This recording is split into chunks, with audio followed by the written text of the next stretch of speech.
Welcome to Flesh and Pod, a flesh and blood podcast, breaking down weekly news and notes from the tournament scene, community drama, game strategy, and more. And now, here are your hosts, Darick and Logan.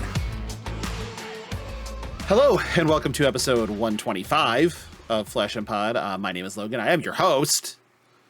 And with me, as always, is the curer of ales, no. Darick Oswald. No, Don't start with a lie. Okay, well, not okay. You've cured an ale or two in your life, I'm sure. No, not one. No. Huh. Well, paused a few ales. Sure. Okay. Cured some meats. Oh yeah, cured meats are great. Speaking of food, PSA for everybody. We at Flesh and Pod are very large proponents of anal health and hygiene. And so as a Midwesterner that loves Indian food, everybody should invest in a bidet, because last night I had the good Indian food after a ProQuest with the Nebraska crew and the crew from Iowa, and I like to get it kind of hot when I go in.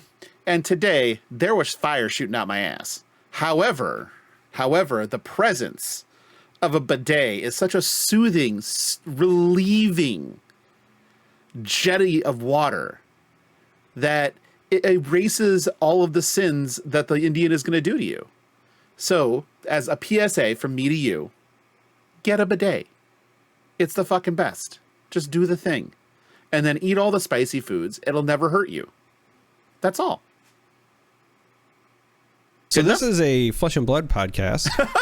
There's plenty of flesh and blood when you feel like you're shitting blood. So, yeah. The rails, we don't have them. They're not something we believe in. Yeah, we cure ales, but we don't have rails. There it is. There's our tagline. We cure all the ales, but don't have rails. However, you know what? I'm not going to talk about doing rails because you never know. This might get listened to by an employer at some point. But Charmer, did you do anything in Flesh and Blood? Yes, but not as much as I would have liked. I wasn't able to make it to my local armory on Tuesday. For those of you who don't know, because I don't talk about it often. Like, it's not like I hide it or anything. I just, it doesn't come up often, but my day job is that I run a team of, data analytics and data governance and whatever. And we specialize in a number of things related to, tax in the state of Michigan. And specifically, we help to fight identity theft and tax fraud. So when tax season is like wrapping up, I tend to get pretty busy. Usually like the first 2 weeks of tax season opening up is really busy because everybody wants to get their stuff in. And then obviously all the people who are filing before the deadline, myself included, I turned my taxes in at like 11:30 p.m. the night they were due. Don't worry about it. But it tends to be very busy for me. So this past week anyway, I was working late a bunch, and I just wasn't. I kept saying like, hey, I want to try to get out early, and I wasn't able to do it. So I didn't get to play in an official capacity, but I've been trying to play games on Talishar largely to prepare for ProQuest season, and that makes me want to cry. It hasn't been going well. Now, I will admit it's probably self-inflicted because I think the meta is in a really good spot overall. If I'm just trying to be objective, right? If I take my own personal interest out, I think it's in a very good place. It's just not in the best place for the decks I like to play. The three heroes I am the most comfortable on are obviously the assassins, Uzuri and Arachne, and then Bravo, right? I have a ton of games on Bravo. I can feel usually pretty comfortable picking that up whenever. I've been putting a lot of work on the assassins lately. And of the three, I feel like Uzuri is the best of the bunch right now. But the current or more recent changes that we've been seeing develop in the meta has led to some of my heroes just not feeling as good as they used to into the field. So obviously Prism's becoming just more popular. And even if you're not talking about the ALS loop, because I think that honestly that's a really easy thing to tech for or against, right? Whether it's red lead the charges in your board, whether it's, you know, time skippers. I think a lot of people forgot that like was a piece of equipment that you could include. There's a lot of ways that you can work around it, time snap potions, et cetera, et cetera. The matchup in and of itself, even without the loop, is just difficult. Like it's a very tedious one to navigate because you have to always worry about heralds, but you also potentially have to worry about like, are they going to go with, you know, more auras or things like that, or if they're going to be heavy on the figments. And then if they are, I mean, a lot of them are heavy on the figments anyway, but if they are using that as a key part of their game plan, are they using them offensively or defensively? Like we have somebody locally who plays what I would describe as a defensive prism, and they basically only flip the figments for the ward 4. They're just like, I always have a sink below when I need it. You know what I mean? And then there's other people that are just trying to go wide on you and be very aggressive with it. And so there's a lot of... There's just a lot of stuff to consider in that matchup, and a lot of feeling out you have to do on a match by match basis. And so they all feel a bit like a slog. So between that and then, you know, some other decks that have become more popular lately are many versions of the warrior. It's not necessarily that that's again a bad matchup, especially like when I'm on Bravo, for example. I feel really good into like a Decimator Dory, for example. Yeah, absolutely. Because I have a lot of reps on that. But it doesn't make that like an easy match. It's just I feel good in it, but it's still going to be a slog because they've got a lot of block 3s. They have a big fridge. Kasai's pretty similar, right? It doesn't matter which version, whether it's sabers, whether it's hatchets, whatever. Like there's still a pretty big fridge. So, you know, if you've got Prism where, you know, you're really going to have to like go the distance, and then you have that where you're potentially going to have to go the distance, and then now Azalea is becoming a bit more popular. And again, it's not like I don't necessarily feel bad playing into Azalea on like Bravo, for example.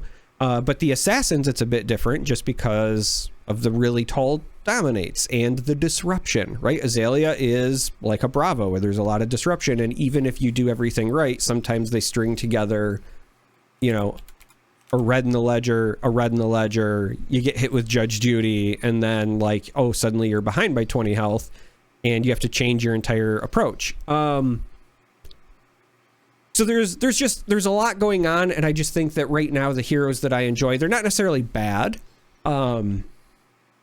It's just it's a lot more like mentally draining. Now the good news is like I'm trying to get the practice in now, so maybe it'll feel a little less draining when my pro quests kick in, because again, like I'm still 2 weeks out before my first one in my area,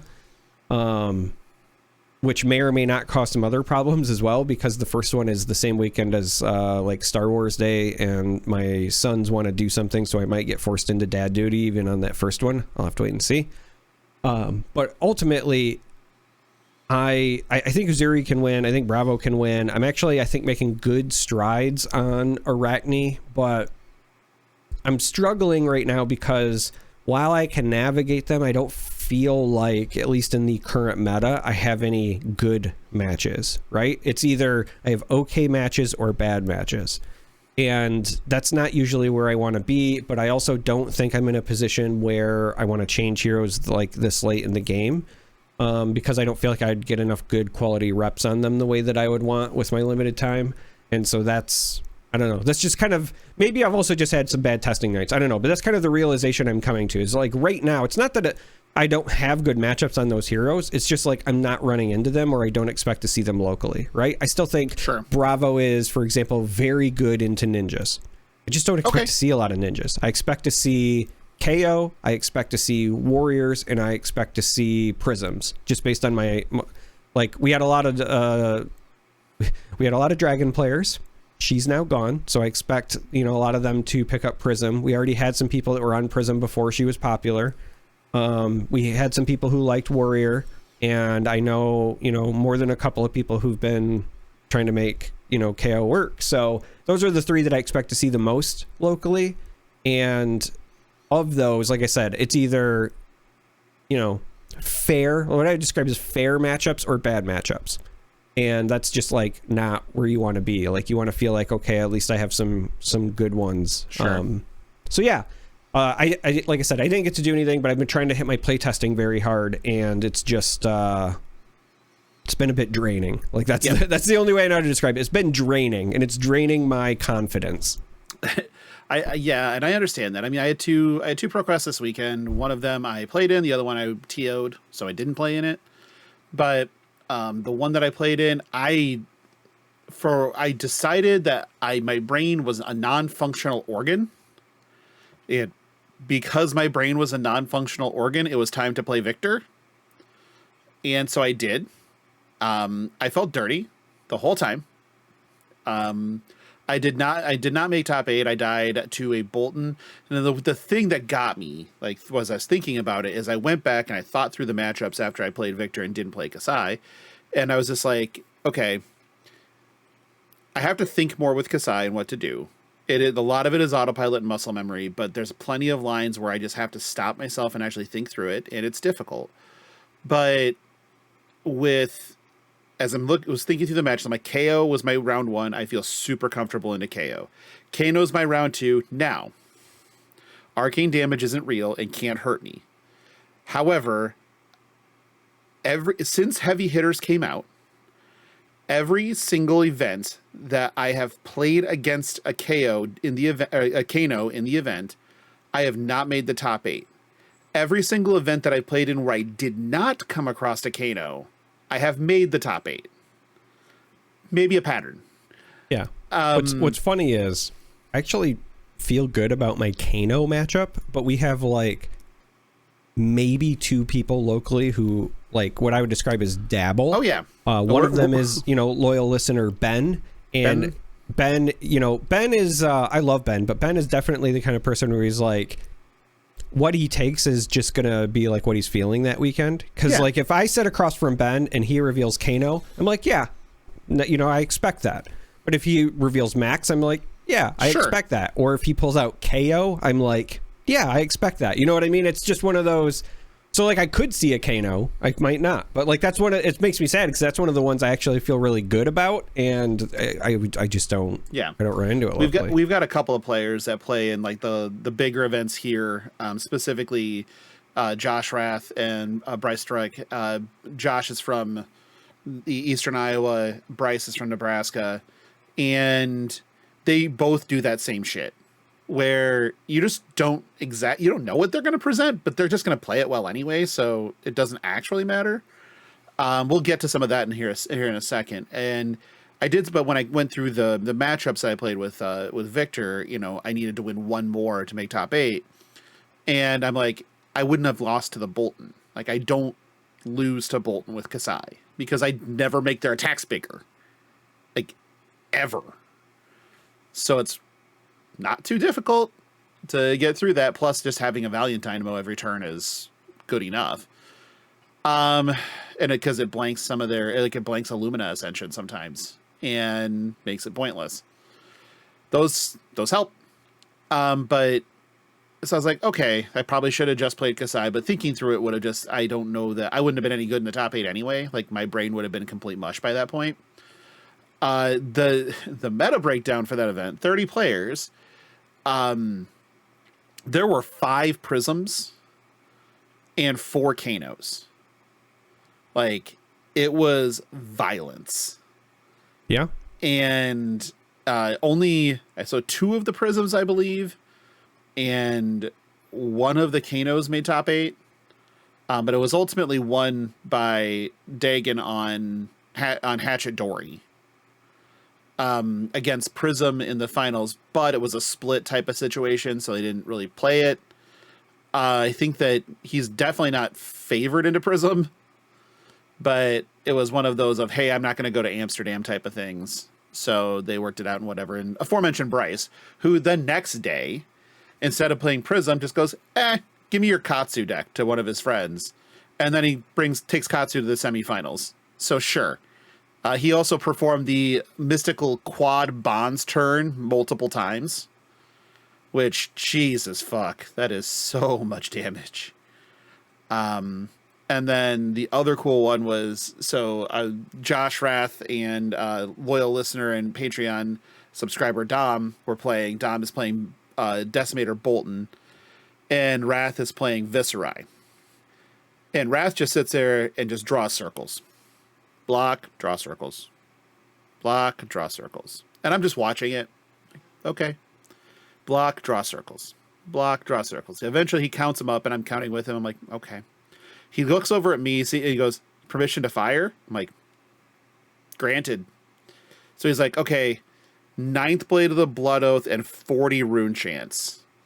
And there was a face-up pummel in the arsenal with a card in hand. The fuck you gonna do? You're going to die. So that was pretty good. And then the subsequent.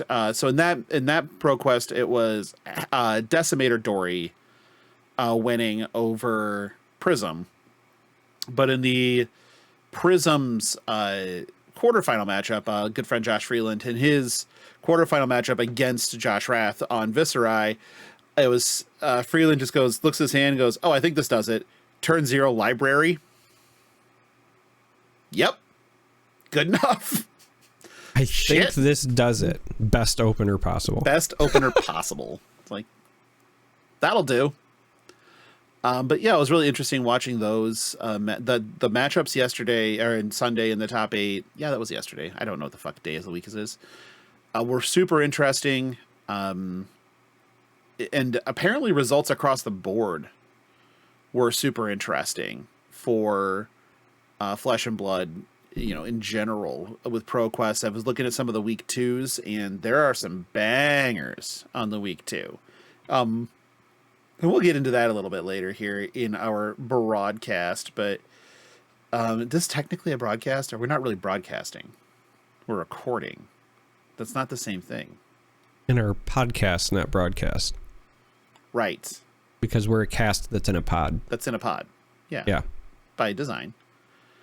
But yeah, I'm not sad about, I'm a little sad about not playing on Sunday, but that's kind of the price I pay for being the person willing to run the events at one of our locals. And, but the one on Saturday, again, I should have just probably run Kasai into it, but that's okay. I don't think I'll play in another one this season, with me being in Vegas for Alpha Clash this weekend, and then the weekend after. It's Star Wars Day. It's a bunch of other things I have to do. There's a Tulip Festival in a town close to here that I am forced at gunpoint to go to every year. And then additionally, there's a wedding reception I have to go to that is on May 4th that'll be at. And then it's a laundry list, right? And so it's just difficult for me to make anything. And I haven't looked at the 12th yet, but that's Mother's Day weekend. And I think that we had wanted to do something with my mom on that weekend, but again, neither here nor there. So I don't know that I'll make another one, and that's okay. Like, if I don't, I don't. But I do wish you good luck in yours. Sounds like you'll need it. Yeah. However, there was a Battle Hardened this weekend in sunny San Francisco. It was won by Oliver Fee on Prism Awakener of Soul. Yep. And the rest of the top 8, this is actually quite the top 8. The rest of the top 8 was Victor, Dash Inventor, Dory, Dash IO, KO, Kano, and Betsy. For those of you counting, that's 8 different heroes. Yep. Including a Betsy. Like I said, the meta is objectively in a good place right now. I really do feel that. It just feels like an uphill battle for me. Yeah. But, when I put on my, hey, if I was, casting these, a lot to be excited about, right? This is a spectator's dream. It's just as a player, I'm exhausted. No, I understand it. But with this, like, you know, we're starting to get traction on a lot of different things. It's starting to clear up a little bit. So like Prism is the Kano eliminator, right? Like Kano stares at Prism and goes, well, fuck. Like I've seen so many just like lines that just made my skin crawl on both ends of this so frequently. You know, the things of just like, okay, go get the figment that turn, you know, Kano, banish. All right, hold priority as Prism. Instance, you know, pop Halo, shove a Herald, go get the figment that turns a card that you banished in your banish zone face down, turn the card that you just flipped, your Sonic Boom or your Wildfire or whatever face down, get fucked. And I'm just like, great. That's some high quality gameplay, but it's happening to a Kano, so I really am not mad about it at that point either. So sure, toxic the shit out of each other. I don't care. Right. And, but ultimately I think that things will shake up. There's tech for everything. I do like, you see 8 different heroes. That's pretty good. I'm not, you know, and seeing a Betsy I thought was super entertaining, but right now I really can't argue too much with where things are at. I do love the fact that, that a Prism won here. I think that that's a good thing overall. Not just the Living Legend points version of it, but like people just need to have like a little bit more awareness of what the hero does, and getting like more results with it is going to put people more in tune with how to attack the deck. And that's really usually what you're missing, is with decks like this that have a multiple prong game plan to try to get through you, that if you can disrupt them and identify what they're doing and then disrupt what they're doing, you're going to be in good shape. It's going to be fine. Like when I've been trained pretty hard on the warrior end of it to beat Prism, and I'm comfortable playing into Prism. It's fine. It's totally cool. So I don't know. Like we'll see what happens here. I think that there's still a lot of space to discover. Let's put it that way. We saw some of it with some of the ProQuest wins from this weekend, because oh boy, was there some stuff happening. So, Charmer, what hero had the most ProQuest wins in week 2? I don't think you have the graphic in front of you, so this is a fun game. Yeah, I don't have it in front of me. Victor. No. Victor is tied for 3rd place. One more guess. Oh, okay.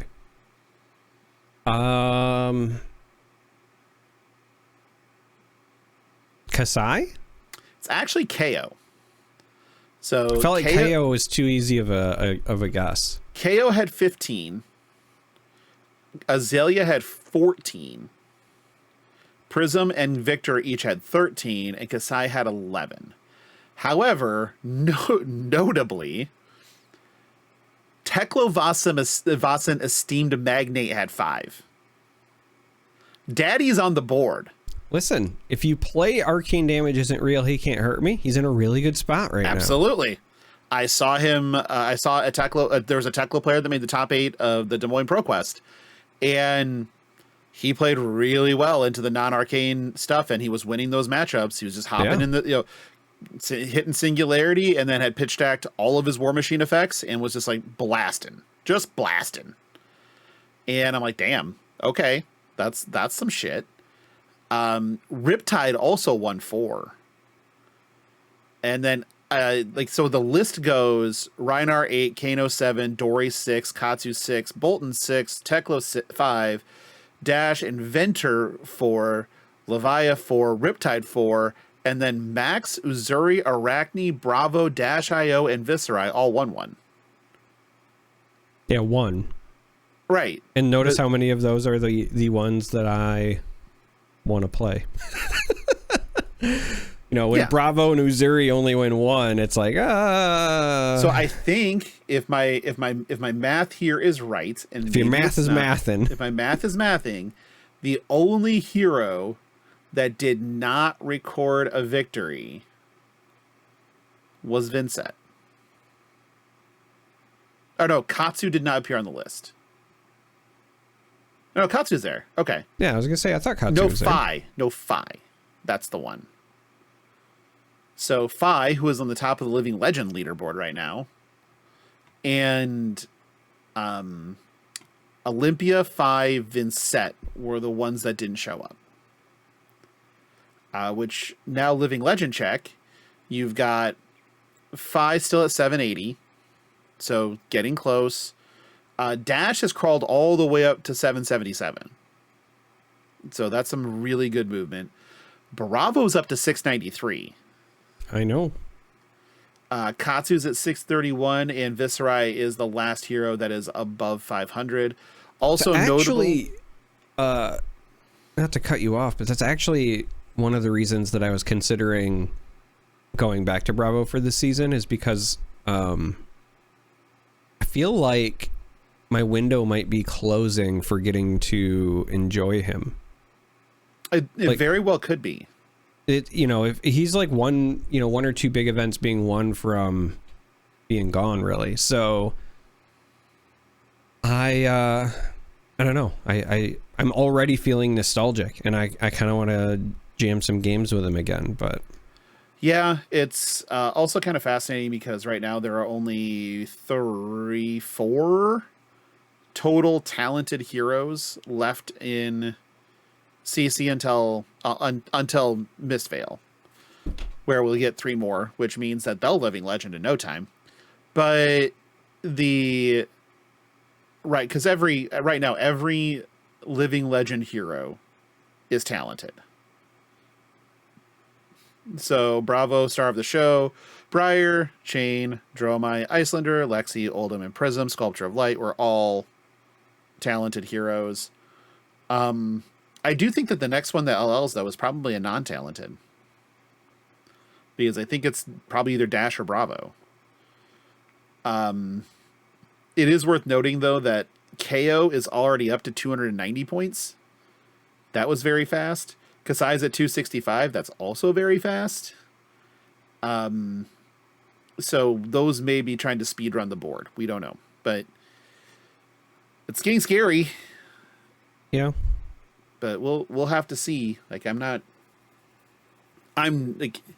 think that we're at the spot now where that the Living Legend system is doing its job. That's what it feels like to me. Living Legend system is doing work. Sounds great. Moving on. Personal viewpoint, right? But I think it's really cool that we basically have every hero getting on the board, and every hero has gotten on the board in the heavy hitter season. I think that's really good for the game. Just 100%. Yeah, 100%. But man, KO's still really good. Azalea's still really good. Azalea's objectively just probably the biggest winner of Dromai being gone is probably Azalea. Oh yeah. I think that's fair. It's just your single hardest matchup is just gone. And you can just go to town on everybody else. I mean, there are decks that are going to try to race you. There are decks that are going to block you. But at the end of the day, you're still going to do the same fucking thing over and over and over and over again. And coming soon to a card table near you, things might get a little bit easier. So let's talk let's talk some Mistveil cards, shall we? Yes. Yeah, let's do this. That's what I had pulled up over here was the fun list of spoilers, and I say fun in quotation marks because one of these is honestly a bit spooky. One of them I actually think is going to be really good for the game overall, and I kind of hope that more classes get something like it. But the other one is actually kind of spooky. So we'll start from kind of what I think is the chalk pick here, which is long draw half glove. Ranger equipment arms, 1 block battle worn, which is not irrelevant. And this is instant. Destroy this, put 2 cards from your hand and or arsenal on the bottom of your deck. Your next arrow attack this turn gets +4. Now, the key here is it being instant, because that gets around Warmonger's diplomacy. Yes. So they can still find a way. They can still theoretically pump, 6-ish on an arrow under Warmonger's diplomacy with like a Rain Razors and this. And that is a thing. Yep. That's a big deal. That is, so that's why I was saying I kind of hope more classes get something like this, just so that it makes Warmongers not as detrimental. Because, I mean, obviously, you lose 2 cards for only +4, so it's below rate. But clearing your arsenal is important if you stuck a so that was down there. I'm getting there, but I just mean overall, like when you look at the math, when you look at the numbers, 2 cards for +4 is below rate. But being able to go around or through certain things is an obvious plus. The battle worn, so you get the free +1 health, and potentially cutting off a breakpoint or a Kadachi or whatever, very relevant. But then, like you said, there's the utility side. So utility side number 1 is clearing out, potentially bad arsenals. Utility spot number 2, if you're Riptide, boy, Riptide's getting some amazing toys lately. Like, we are hitting the point. You remember how like Azalea kept getting stuff when we were like, hey, she's like just a little bit away from being relevant, and then she got Codex, and we were like, okay, now she's actually kind of a menace. Riptide is either at menace stage, or he's like the 1 card away between this and the other stuff we're going to talk about. Arc, yeah. But the reason that I think this is so important for Riptide in particular is because sometimes you load your arsenal with traps, and then your opponent, tries to bamboozle you, and they either don't walk into your traps or they swerve or whatever. And this allows you to turn those traps into offense if needed, right? You can do this, clear out your arsenal, play your non-attack, load the arrow for free, and then now you're swinging, even if the non-attack's just to the standard +3, right? Like, you got +7 to the arrow you just loaded. Bravo. So this is, I think, a really important tool for Riptide to stay flexible and versatile, right? Where you can load the traps and or load arrows, because it goes both ways too, right? Like, you could have an arrow that you put down for offense, and granted, you lose out on the +4 part, but if you just really need to load a trap for like the 1 ping or whatever, you could theoretically, as an instant, still do this, clear it out, play 1 trap from hand, load the other one into the arsenal, and then like get the lethal ping or whatever. Like, there's just nifty stuff you can do with this. So I do like this, and I think that it'll be really useful for Riptide. And when we talk about the other card, like, Riptide is definitely got some tools now. I think this one is obviously, I mean, Azalea's in the art, so there's that. But this probably just is better than Bullseyes into a number of matchups. But you still keep Bullseye. You still get Bullseye bracers too for your arcane matchups or whatever.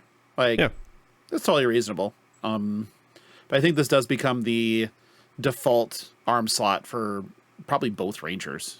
Like, to be honest, but overall, it reads as good card. Yeah. Good card is good. Good card is good. I like it. Great card is great. Yeah, then there's this. This one's called Murky Water. It is your classic 2 for 6 block 3 red. Stop me if you've heard that being on good cards before. The art of this is the first time in art that Riptide is holding a bow. So that's how you know it means serious business. That's how you know they're up to some shit. It is a Riptide specialization, hence the Riptide. They're not going to Oakenold again, where they're going to have Oakenold on a card and not have it be an Oakenold specialization. Oldhim card, with Oldhim on art and not making an Oldhim specialization, looking at you Oakenold. But, okay, so 2 for 6, arrow, Riptide specialization. If this has an aim counter, it gets +1 and dominate. So, great. Sounds fantastic.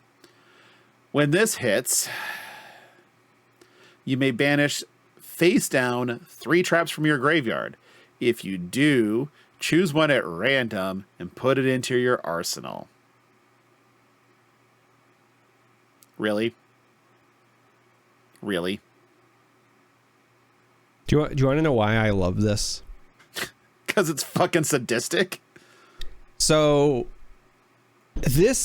I love this because this is like the definition of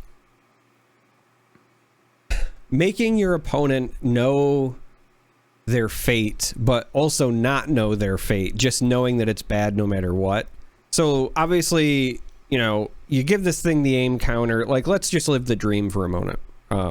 Let's pretend we do all the things, right? You can give this the aim counter, so it's coming in for, minimum 7 dominate, probably more. Like, let's be honest. You're going to play a non-attack, probably well more. They're gonna empty their hand. They're gonna do all the things. It's gonna come in for a ton, which means, of course, it's gonna hit. That's not a crush effect because it's a ranger, so it just has to like tickle you, and then you get the effect.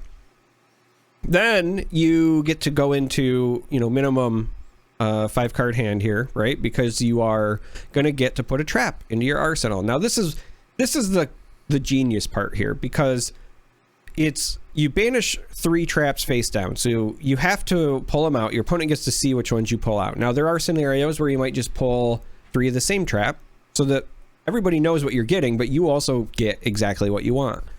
But you also might pull out like 3 legendary traps. 3 legendary traps. Yep, 3 legendary traps, or just 3 different traps. And because you then do it, like you could shuffle them, put them face down, roll a die to pick them or whatever. But because the choice is done face down, I'm curious about, it's banish face down. Yeah, they stay face down. So they stay face down. So you make them play the guessing game too, right? They don't know. They don't know. They just know it's bad. They just know I took a ton of damage and now I have to go into some sort of bad trap one way or another, right? Yeah. Yep. It's dumb as shit is really what it feels like. I do still feel like Riptide is an arcane damage trap away from like being awesome, and it might have to stay that way. But similar to like Teklevasin is like is AB base equipment away from being fantastic, but right, might have to stay that way. This is, I mean, I get it. I understand that Riptide did need a little bit more of a boost. But this? I mean, it's load it and then aim counter it. Like it doesn't take a ton to do this, to like make it have an aim counter. It's not that rough. And I mean, if you really want to fuck them, you could just Deadeye it too, I guess. But yeah, I don't know. Like it's just, this one is, I read it as a very harsh card, and it's not legendary. So there could be 3 of them in your future. And now granted, they have to have 9 traps in their graveyard for the effect, but I mean, it's Riptide. They play traps. It's kind of what they do. It's what the hero power says. Makes sense. I mean, unless you're me, I was last time we spoke, I was advocating like you play Teklevasin like boost dash, like, and you surprise people.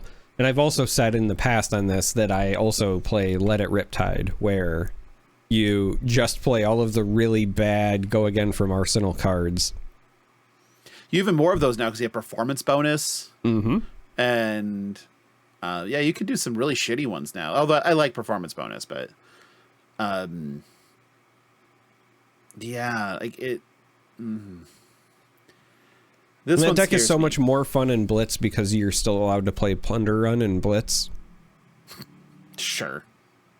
great. No, there's no sure. Like you 100%. Like no, I get it. And I also love that if you just look at your hand and it's like, okay, cool. I've got to premeditate. So premeditate, load, what, you know. I don't know. Also want to do a quick shout out to, there is new Spectral Shield art and it's gorgeous. Mm-hmm. I might really dislike illusionists, but I can recognize, recognize game, and these are really pretty. Yo, I actually hate that they're making me really like Enigma. Can I just say that? Oh yeah, you can like say all of the art. All of the art is fantastic, and honestly, as much as I just loathe illusionists in general, a lot of the stuff I've seen so far for Enigma is like legitimately intriguing. So, but you have new go snoo. Oh, I mean, yeah, I'm excited to play another assassin. Before people can react, a quick thing that I do want to make sure I mention here on the show: there are unverified spoilers going around of cards. We won't talk about them unless because they're unverified. Right, they're unverified. They don't come from an official source. Speculating isn't worth our time. The other part of this is, like, that could be a card that was supposed to go to a content creator as a reveal, and then somebody just ruins it.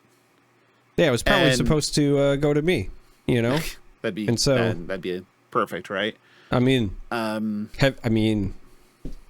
yeah, the stars are aligning on that, Yeah, they That's really all I'm are. saying. But but also it's a scummy thing to do. Not just because obviously it hurts content creators, but the game designers and the folks at LSS also have, a plan, and we're all going to get to see it eventually. And so, like, thinking that you're doing something cool or flashy because we get to see it just a little bit earlier, when instead you are going against all of the thought and work that went into a spoiler season and a teaser rollout and whatever, like, it's just a douchey thing to do. There's just no other way to say it. And as a person that, like, as two people that, went so long wanting a spoiler card and finally getting one, I would have been so pissed off if somebody had just thrown our card out there to the world, prior to us being able to reveal it. Like, don't do that. It's a shit thing to do. Just don't do and that. Also, you don't want to be the person who's, and I don't know why people fall for it like literally every spoiler season, because it's the exact same card every time, but you don't want to be the person that's like, hey, did you see the new Brute card? And it's the like blue pitch block 3 for 6 that has the like chicken dragon art on it that's been circulated since, Monarch times. Yeah, and every time I'm like, no, it's not a real card. It wasn't then. It's not now. I can't wait for them to print it. I cannot wait for them to print it.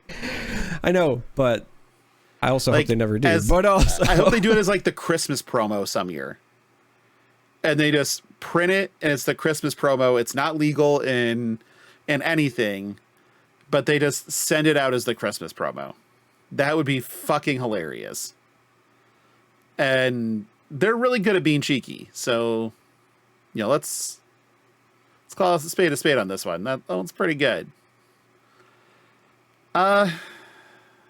Moving on. We're going to keep mentioning this until it's past.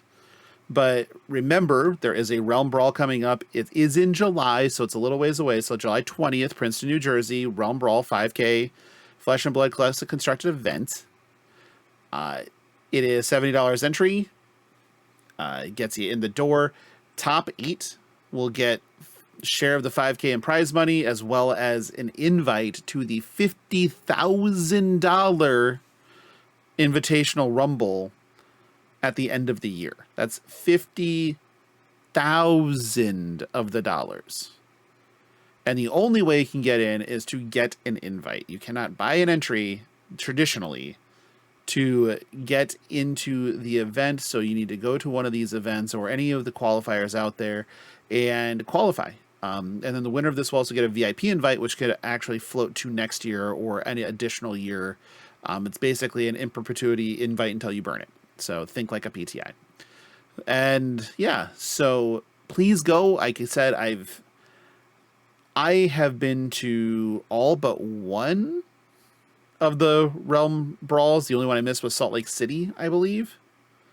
Yeah, it's the same one I missed. Yeah, and I had the time of my fucking life at all of them. And so, honestly, you probably wished you went to the Salt Lake City one after you spent that weekend with my son. Okay, listen. I would gladly take a bullet for Stark. However, as I was laying on the street dying, he has been, man, Jordan, that was a nice thing you did for me right there, and I would want to fucking murder him. So he's just too much like his old man is the problem.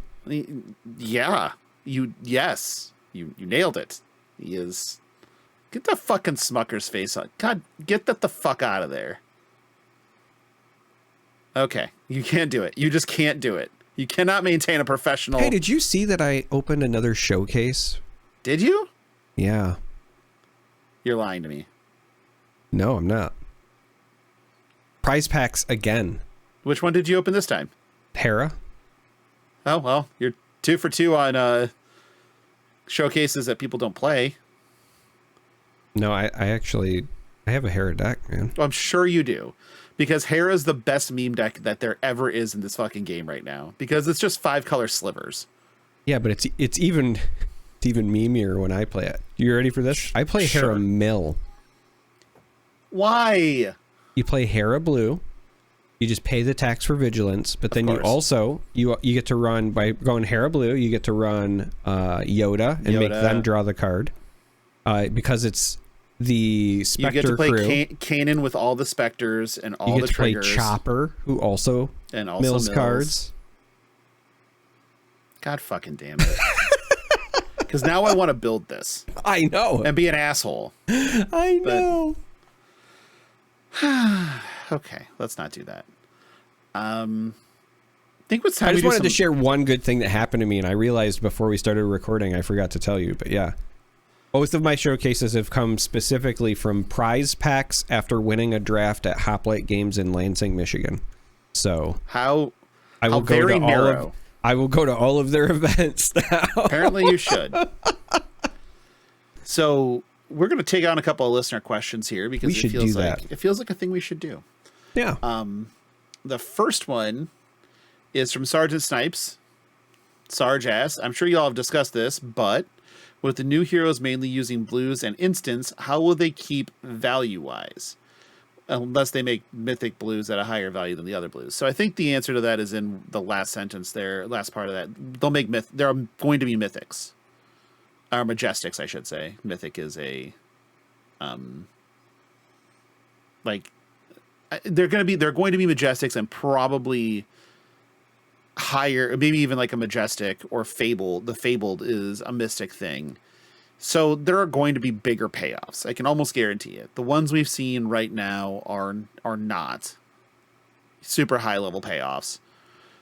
But there's going to have to be something better to do with your deck full of cracked baubles. I was going to say, so here's my interesting take. And maybe it won't be for this set. Maybe it'll be something they do for the future. But I don't think that the payoffs are going to be blue themselves. They might not be. I think that instead, you're going to see a cycle of probably red attacks that are just standard red value, right? But then have something that say, like, if you paid for this with chi instead of regular pitch, this also gets whatever. So, like, imagine just like a standard, like, 1 for 5 that blocks 3 is your standard, red attack, right? 1 for 5 blocks 3 additional text. Well, what if instead you get the 1 for 5 that blocks 3, but then also says, like, if you paid for this with chi, it gets, +2 and, whatever, right? Go again, right? Sure. It becomes like Enlightened Strike or something. You know what I mean? Like, I think that will be the way to potentially approach it, because there's, in my opinion anyway, I think there's an inherent danger in trying to, even if you make them very specific to the chi, the mystic using classes right now, there's something that's kind of dangerous in making blues still be on a higher power level. And agreed. I say this as somebody who, like, I play a lot of assassin, and I think this is probably why I'm so partial to it, is that I know how good surgical extraction is, even though it's still like not that impressive. Like that's that sort of card where like if that was, you know, a 2 for 6 instead of a 2 for 4, but it was still blue, like it would be a wildly different story. And so like, yeah, you could have, you know, these blues do this thing, and they might do the same thing with blues, right? Like that might be a cycle. There might just be a cycle of cards that are like, you know, there are red versions, but there's also still the blue version where it gets the bonus. But I think that they're still going to be in line with the normal thing, and then also have like an additional activation if you pay with chi. And we've already seen in some of the spoiled cards, like the flip side of that, which is cards that do additional things if you've transcended. Right. Yep. Those are the two ways I expect them to approach it, as opposed to just printing like Giga Chad blues. With the one caveat being, it wouldn't shock me if we get very specifically for each hero one like legendary specialization. Like I don't think you'd be able to run 3. If you get like a one of, then yeah, because you know we did get, you know, in my mind that'd be in line with the pulses from Aria, right? Like Pulse of Eisenloft was an outstanding card, but it was also a legendary. You got it one time, so same thing with Pulse of Volthaven. And even Candlehold, like they were all 3 playable. Yeah. So that's like, kind of where I'm at. I mean, the Sacred Arts are pretty close to that already, but I don't know. Like they do, but they. I still don't even know what my Assassin one does. So. That's right, because you don't know what are they called, a Slither or a. What is it? Serpent Strike, I think, is the other Fang one. Strike. Fang Strike. Slither. Yeah, we don't know what those are. But right, so you kind of have those already, but I could even see them being, you know, another cycle of them that are tied to the hero specifically. That would probably also make sense, but again, like to me, the payoffs are going to be the entire point of this set. But yeah, sometimes Chi is just as good as make a Spectral Shield. Or whatever, like that's fine. See a bunch of blues in your opponent's yard, or your opponent's yard that you want to play, or banish one you want to play. Sure, banish one and play it. Sounds great. So it's, and you know, Crouching Tiger, go get Crouching Tiger a card with a combo or whatever, and then Ancestral Harmony and go to town, King. Like. Sure, those are all just good uses of these crack baubles. The problem is they're still crack baubles. Like you still just might get eaten the fuck alive by a Kasai on a Blood Under Hands turn, or a KO on a Blood Rush Castbones turn, or whatever, and you just can't fucking block or do anything. Like or an Arachne into an Eradicate with triple cut the chase, and there goes your deck. Yeah, it's pretty much the whole thing at that point. It's a lot of it. Yeah. Yeah. All right, moving on. Next one's from Blaze Storm, value member of the Patreon. How do you guys see the meta shaping up for the next few weeks prior to MST release? Also with Dromai gone, why is Riptide the number 1 pick? Well, we've kind of already gone into why Riptide is the number 1 pick. Not yet. But getting soon. there. Legitimately. It's really close. Like legitimately close. Okay, maybe not legitimately for number 1 pick, but pickable. No, but very pickable. The meta shaping up, I think we're seeing it, right? Like your decks that were more susceptible to Dromai are rising up. There's a reason that KO and Azalea were the top 2 winners in week 2. I was just about to say, the week 2 breakdown, in my opinion, those top 5 are the meta. Like if you are planning for a broad field, I would plan for that. That's... And... basically, the with Dromai gone, Azalea gets way better. Now people forget that KO plays a lot of natural 5s, which don't pop dragons. So KO's KO's Dromai matchup was not very good, and now that's gone. KO is just better. And same story with your Guardians were still good into Dromai. Not great, but good. Yeah, and the Kasai hated playing into fucking Dromai. Dromai's gone. All right. Feed the rest of the decks to me that aren't named Kano. That's it. That's really how it is. So think about those spots, and I think that's you'll get to your answer of how does the meta shape up. And then obviously this is all going to kind of start to round into something that makes sense, is a good shape. We understand what everything should be doing, and then we're going to introduce 3 new fucking heroes and a new talent. So just as things will kind of come into sharper focus, we're going to fucking start over. So there's that. Charmer, are you going to just like fall asleep in your chair? Maybe. No. No? Okay. No, dude, I'm jacked actually. You're jacked to the gills. That's what you are. Last question is from Puxonus. Question for next time. Well, this is next time. Since Olympia and Riptide are getting some new toys, what's needed to help other fave bottom tier heroes like Vinny or Teklo? Okay. We'll start with the easy one, Teklo. Ways to deal with arcane damage. Or Kano LLing. That would do it too. If Kano were to just like suddenly LL, I think that we would see a huge spike in Teklo. In fact, I think people are already coming to that conclusion, which is why we're seeing it do well in more events. Sure. Specifically, if you know your local meta isn't going to have Kano players, or if it does have them, if they're maybe learning Kano players and not, you know, the Peters and Majins and whatever, then you could do really well with Teklo right now. I've long said that Teklo actually has some good matchups into a lot of the go tall physical based heroes. And if we see a meta where it's a bunch of KO and Azalea and whatever, could just be enough to push him over the edge already. Yeah, that's true. And again, the Prism matchup is not the best in the world, but at the same time, like, it's playable. So I think Teklo is pretty close. Vinset's a different story. Yeah.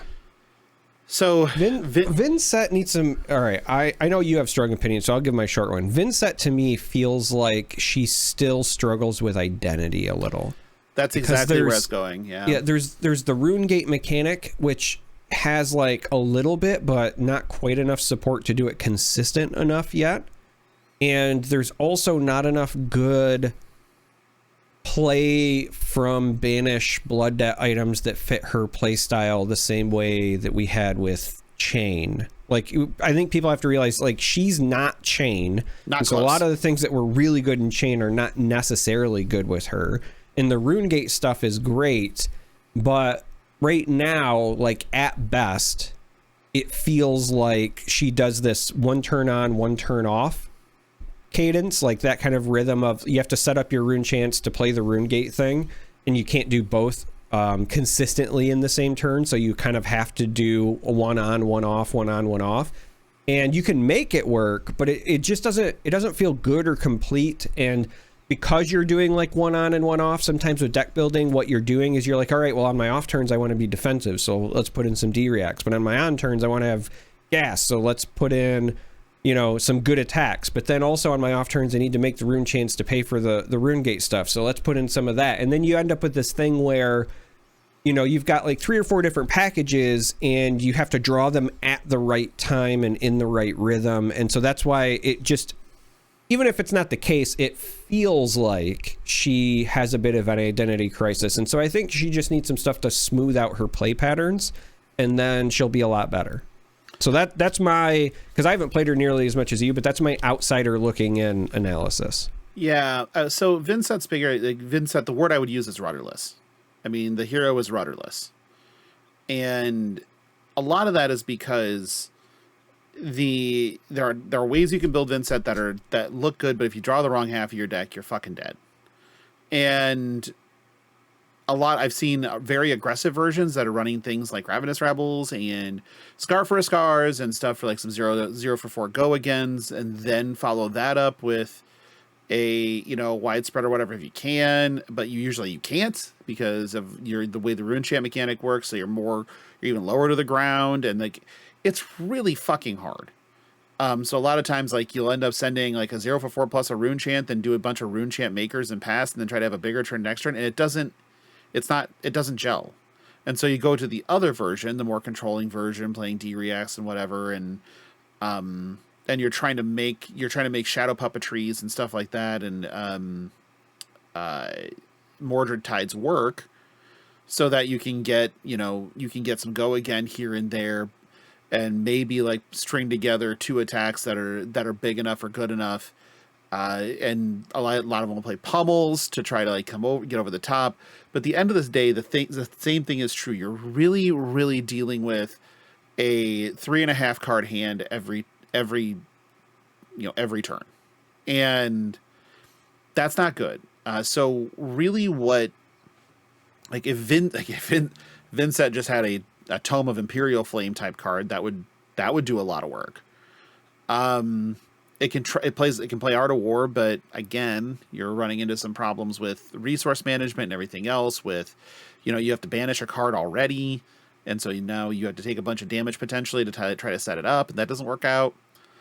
The other end of this that I think that she needs go again cards that have Rune Gate, like Rune Gate go agains, or just a go again card that somehow, some way doesn't trigger your rune chants.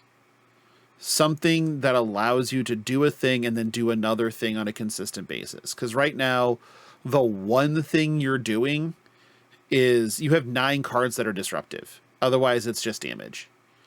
And if they can make sure that your disruptive cards are not going to hurt as much, there's not much you can do. It's pretty bad. So like, as an example, like the cards that are just, 0 cost prevent damage, the cards that are, or just spectral shields and stuff like that are a nuisance, even though like with the Vincent mechanic, if you play a non-attack, you can just pay life to make sure that your rune chants blow up all of their ward. But if you draw a Runeblade hand and you don't have that, you're kind of screwed. And that's really, again, really, really difficult. So something along the lines, something to give her some more consistency is really it. If you gave her one more card that's in that kind of like widespread type of mold against, there are 12 widespread cards instead of the 9 that are there, that would go a long way towards helping.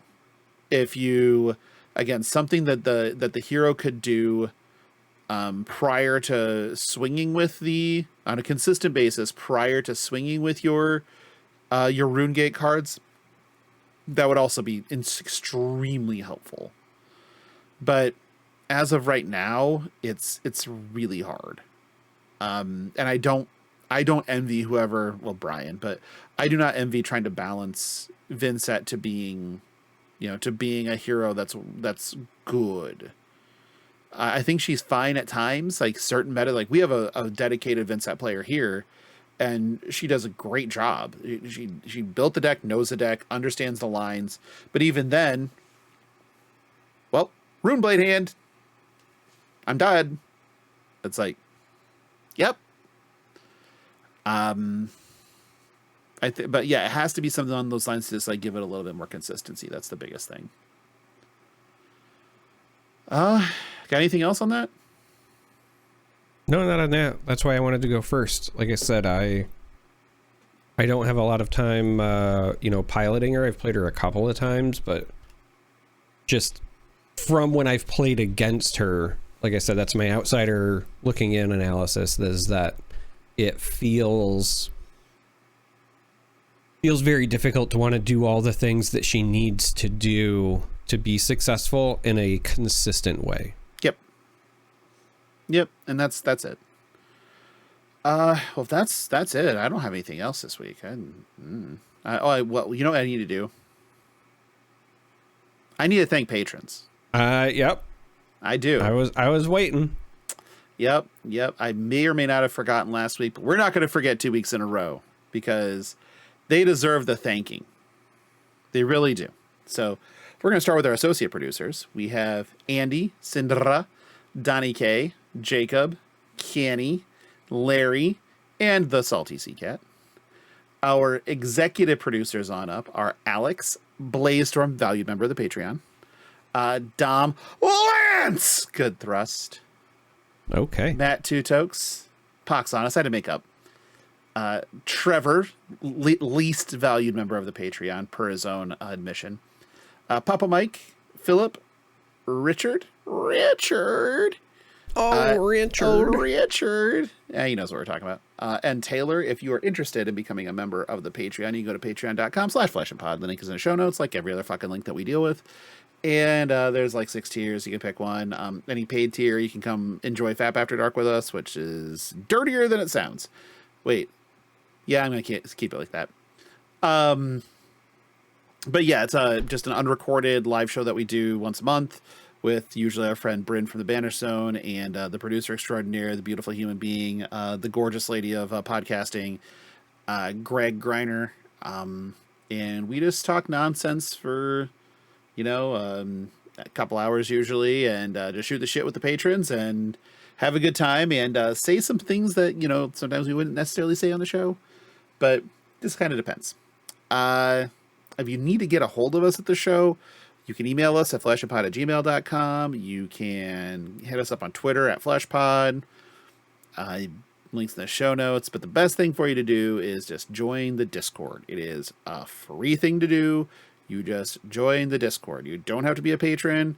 Anything else, you can just click the link, join the Discord. That's the best way to get a hold of us at any point in time. We're very responsive in there. And yeah, so I highly encourage you to do that. Darick, where can they find you? The Discord. It's honestly the best place to find me.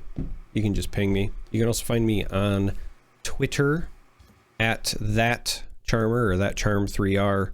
If you want to hear me rant about Star Wars, myself and author of The Stoic and esports extraordinaire Doa himself do a podcast called Ice Cave Radio. And I also have a Twitch and a YouTube. I keep saying that I'm going to do more with it, and then I don't.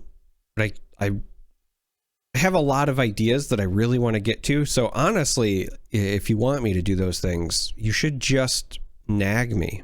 Like, just say, like, where is it? And then eventually I'll be like, okay, I guess I have to do it now. So, like, that's really the thing. But I can't hear a word Logan is saying. He's mouthing a bunch of stuff right now.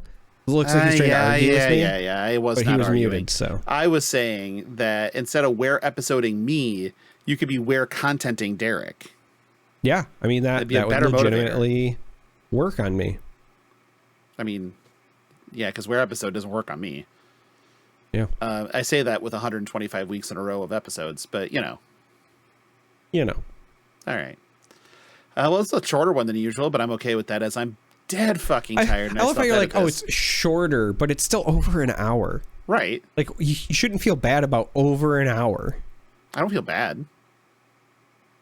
Like, I don't feel bad. No, I mean, you don't feel anything. Right. I'm a robot. Right. That's why Mara couldn't shoot my dick off. Robots don't shoot. On that one. Robots don't shoot off the dicks of other robots. On that one. Yeah. Okay. Well, we'll talk to y'all next week for episode 126, I guess. So, have a good week. Bye.